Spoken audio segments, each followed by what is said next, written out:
You've probably heard it said, be careful what you ask for because you just might get it. And yes, I know there's a crayon in my hat and a staple gun in my left hand. Both of these items are relevant for this story today, but not at this point, so I'll get to them later. Alright guys, I want to reword what I started there a little bit with. Be careful for when asking for what we want because we might receive what we need. It's kind of the same thing but worded a little differently, and here's why. First of all, I want to give a shout out to one of our subscribers and an old schoolmate of mine, Danielle Deems. She was behind me several years back in school, but Danielle, about a month ago, went to the hospital because she was having chest pains, palpitations, shortness of breath. And so within the last couple of days, she's had a procedure. She had a heart catheterization. The good news is that there's no blockage, and she's feeling much better, and she's on to get some other work done to see if she can find out what's going on, if anything. So Danielle, we're with you. Our thoughts and prayers. This is kind of part of the talk today too, and it's inspired by Mark, whose last name I won't attempt to pronounce, even though he's told me how it's pronounced. Sounds French, starts with a P. His subscriber ID, his user ID here on the channel, he looks like the one guy on the Avengers, Mystic or Wiz or whatever, the guy with the diamond. It was Jarvis brought to life. Mark, he's like me, he's long-winded. He shared a story yesterday. I read it, and he was talking about basically, I'll tell a bit of the story here. When Mark was very young, 18, and this was 40 years ago or so, a little more than 40 years or so ago, Mark had gotten involved with the wrong crowd. Mark had gotten involved with drugs. And, you know, I can relate with Mark's story, and a lot of people watching this video can as well. And it got to the point to where Mark's mother practiced some tough love on him and kicked him out because she was tired of seeing him kill himself and going down the wrong road with drugs and the wrong crowd. And he ended up living in one of those no-tell motels, you know, the kind that sketchy, shady type places where people aren't staying because they're on vacation.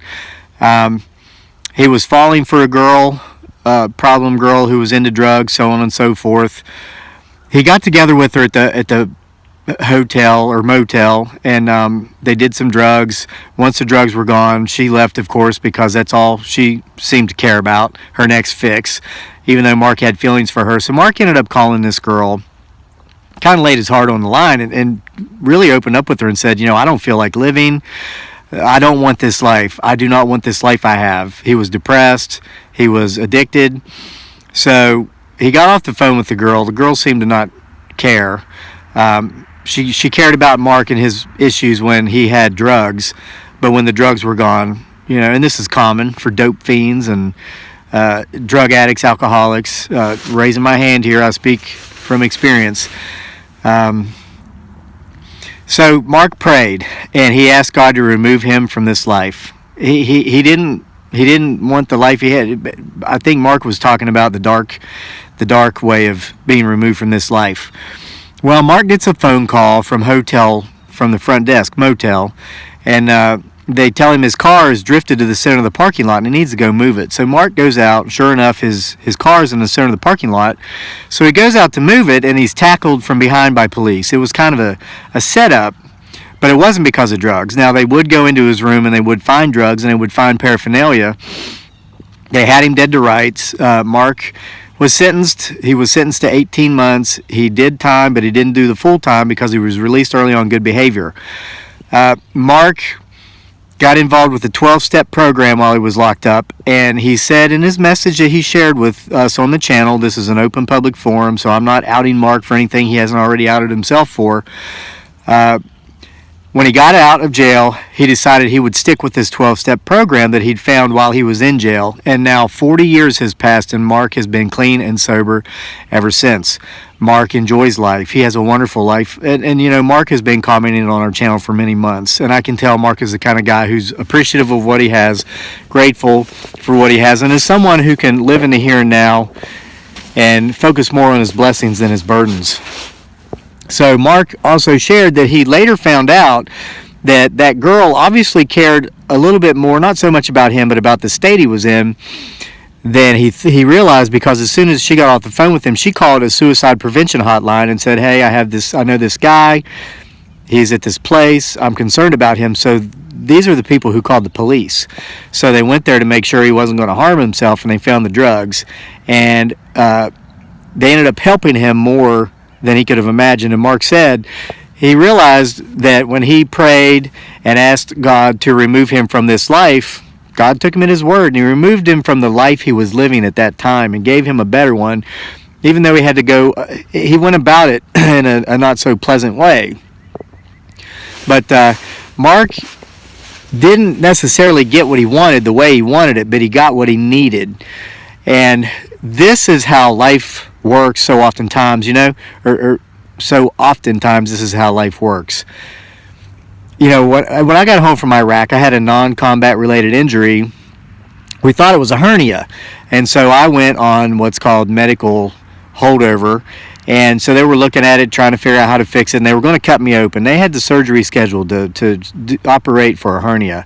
And my main doctor, was old school. He was in his 60s, retired Marine, and he said, this thing just doesn't seem to be healing the same way a hernia does. Before we cut you open, I want to give you I think it was a CAT scan, where you lay in the tube and it goes, so they do this on me, and they found a tumor on my bladder. And the injury I had was not a hernia. So they, instead of cutting me open and doing something that didn't need to be done, they found out, and it's medical jargon, I won't go into detail, but I had a disconnected epididymis as a result of doing too many sit-ups at one time while being completely exhausted. My body just broke. I was in my late 30s at this time. So and this happened while I was in Iraq, 3 months before we came home. And I wasn't allowed to get medical treatment there. I was threatened with getting an Article 15 for malingering. So I continued to go on mission every night, even though I couldn't stand up straight. So I was very happy to be a medical holdover. I ended up staying there for 6 months because I had developed a staph infection as a result of this injury. And but long story short, they removed the tumor. And if I hadn't been hurt in this way and gone through the pain and the suffering I did, I would have never known that tumor was there. There was no physical discomfort associated with this tumor. It was there, and it's just crazy. I had to go through this Google epididymis. You'll find out what it is. It was disconnected. It was very painful. I had to go through that pain to find out that I had something that was not giving me any pain whatsoever, but could have cost me my life. And guys, this is life. We so often pray for what we want, and we can't always see that we're being given what we need. And that's kind of where the crayon and the staple gun comes in. Okay, we're at 8:14 right now. If you're still with me, you are a loyal, faithful subscriber. You are one of the 1,500 to 2,000 people who will watch this video in the next 48 hours. So I want to tell you right here, right now, I'm not trying to insult your intelligence with the instructional videos we're making about staple guns, sharpening axes. Later today, it's on the agenda. I might not get to it, but I'm going to make one about using a glue gun, a hot glue gun, as I'm making my birdhouses. Let me tell you what these videos are about. They're about building a base for viewership. This is so crazy, and this is the story I'm telling here. I was praying, God, we want to have a successful YouTube channel. We had success in blogging with social media. We don't want to do, and I've shared this before, writing fake news, disseminating it on Facebook. Mark Zuckerberg didn't care until he got called to the mat about it by Congress, and all of a sudden he cares. So we came here. We started just doing instructional videos, showing snippets of our life. We wanted this to work. Saying, God, please let this work. It wasn't working. It wasn't working for a year and a half. And so one day, just out of sheer total frustration, I came up here to talk about crayon. Where'd it go? Oh no, that was my magic crayon. I'll find it when I stand up. It's somewhere here. Somebody had commented, they asked if I'd made a video about how to get rid of gnats, because doesn't everybody want to know about how to get rid of gnats? It was summer. and like 20 people watch the video. I'm like, why isn't this working? Why isn't this working? I'm trying to show how to do these things, and I'm actually researching these things before I make the videos. I make sure to find out 5 or 6 different ways to do something, figure out what works best for me, and then share that with you. A lot of these things I've been using for years, and I already knew how to do it anyway, but you can always learn more. So I come up here. So somebody asked in a comment on the Nats video, they were like, this is great, but I have this neighbor that is so annoying. Do you know how to get rid of an annoying neighbor? Well, I thought, gosh, I sure do know all about annoying neighbors, because of this one guy that lives 4 miles up the road. You know, his mom lives across from us, so he's been harassing us for a year and a half now. I finally got it to stop several months ago because of this thing I did with the crayon, and I was like, wow, well, who would want to hear that story? Well, probably nobody, but I'm going to tell it anyway because I'm frustrated. I'm trying to get this homesteading channel to work, but I'm not a very good homesteader. Everything I plant dies. These little instructional videos don't seem to be working out. I have this job at the post office I hate. I just feel so super frustrated. I'm going to come up here and vent about this neighbor and how annoying he was, and how I finally got rid of him by actually just using a crayon. I didn't go to the police. It didn't come to fisticuffs. It came to kind of a crayon. So I told that story. That was 5 months ago. Wait a minute, July, August, September, October, November. 4 months ago. It's had 4 million views. It took this YouTube channel to the level of success. Versus, it was at the level of just floundering, and now it's what I would consider a successful YouTube channel. That's why you're here. It's why you're watching. It allowed me to leave the post office. So I was saying, God, this is what I want. This is what I want. And God said, well, ha ha ha ha, your plans are funny, and a crayon. Now, this brings us to the staple gun. The staple gun video, okay, 2,000 people over the next 48 hours will watch this video I'm making right now, the one you're watching at this very time. After that, it's going to drop off the map. No one will see it. Okay? Well, I make a video about how to load a staple gun, or how to unjam the staples from the staple gun. 10 people will watch it today. Now, you guys will watch it because you think, oh, I want to see what Kevin's got to say. But this is what I'm trying to explain. A lot of people will watch these and go, is this a morning ramble? Or they'll say, is this a joke? One guy went off on me the other day about one of the firewood videos, saying, are you serious? Do you actually think I need you to explain firewood to me? I'm twice your age. I've been doing blah, blah, blah. I'm not trying to insult your intelligence. I'm trying to get a base so that when there it is.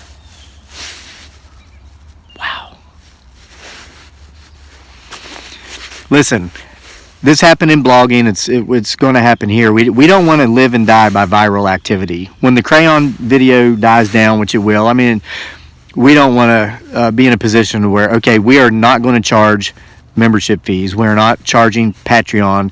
We're not e-begging with GoFundMe. I made a video recently about the suicide epidemic for veterans, about how I chose life over becoming a statistic. That video was demonetized by YouTube. I'm not complaining. I contacted YouTube. Why is this? They did a manual review. They came back and they said, well, you're not violating community guidelines, but most advertisers don't want to pay to have their ads on this type of content. And I'm not surprised, because I wrote about the suicide epidemic for many years when I worked in media. Nobody wanted to touch it. Nobody wanted to hear, nobody wanted to talk about it. A lot of people wanted to hear about it. Veterans who were struggling, family members who have lost loved ones, like Greenbelt Lost Girl, who is a new subscriber. I talked about her yesterday in the video about giving time more time. So YouTube, that we're not getting ad revenues from that video. So my first thought was, well, I should take that down. No, then my next thought was, no, you shouldn't. Is it about the money, or is it about the message? It's about the message. People watch that video daily. Not that many after the original 2,000, but that video is there, so if someone needs help, they can come to it and get the help they need. And that's why I'm doing it. But that's also why we've got to do the how to unjam. They're not going to demonetize the video about how to unjam a stapler. And so it'll get 10, well, it's actually getting 50 views a day, or 100 views a day. So it'll get 100 views today, 100 views tomorrow. 20 days from now, it'll take it 20 days to get the same number of views as this video you're watching now. However, 20 days after that, it's gotten twice as many views. So that's the base we're trying to build to protect ourselves from the crayon. We're using the staplers and the glue guns and the sharpening stones with the axe heads to protect ourselves from the downside of the crayon videos, which we didn't plan. I asked for what I wanted. I was given what I need, I believe to be here because what I needed was these talks I have with you folks in the mornings during these morning rambles about seeing the magic of life, the magic of the master plan of which a power greater than us is in charge of and not us. That power laughs at our plans. You want to make that power laugh? Tell them your plans. So the point of this is, guys, right now there are a lot of you who are going through struggles. Things are happening in strange ways. They happen in strange ways here with us every day. And I could go on, give more and more and more examples. And there's a lot of them are we don't divulge too much stuff that's too personal about our family here. It might look like it, but trust me, there's a lot of our cards we keep close to our chest. But we have seen literally just in the last 12 days, miracles, absolute total miracles, things that we thought were working against us, but we did what's right. We did the right thing, and it turned out these things that we thought were burdens were truly blessings in disguise, and it came back to us tenfold. I'm not going to be specific, and I don't need to, because each and every single one of you are seeing these things happen in your life too. And those of you like myself who have been around the block a few times, you're over a certain age, you've seen it enough times to have faith in knowing that, yeah, I'm going to continue to ask for what I want. I know it's selfish, but when I'm given whatever it is I receive, I no longer question, why is it that I receive this when I ask for that? I now take the gift and say, wow, this is going to be really interesting to find out why I was given this. It's not what I asked for. It's not necessarily what I want, but I have faith that it's what I need because I've seen this happen so many times. I know this is exactly what I need. So guys, again, when you see the videos popping up about glue guns and stuff like this, if you watch it, that's great. Thank you for watching every single video that we make. It helps us, it really does, but I'm not trying to insult your intelligence. I know you don't need to know how to load a glue gun or a stapler or whatever. Going to be doing some refurbishing things, winterizing some gardening shears, limb cutters, all these things. That's to build our base. That's for the 50 or 100 views a day, every day consistently, to offset the downside of the viral activity of the crayons, so we just have a nice steady kill. It's crazy. This channel really is not about homesteading anymore. It's about life, and this is what I enjoy. This is what I'm passionate about, and I found the right kind of people. You're here, and I bet none of you came here for corn or green beans. We didn't get what we asked for, but we've all been given what we need. I hope you have a great day today. We'll see you for more next time from here at Homesteading Off the Grid.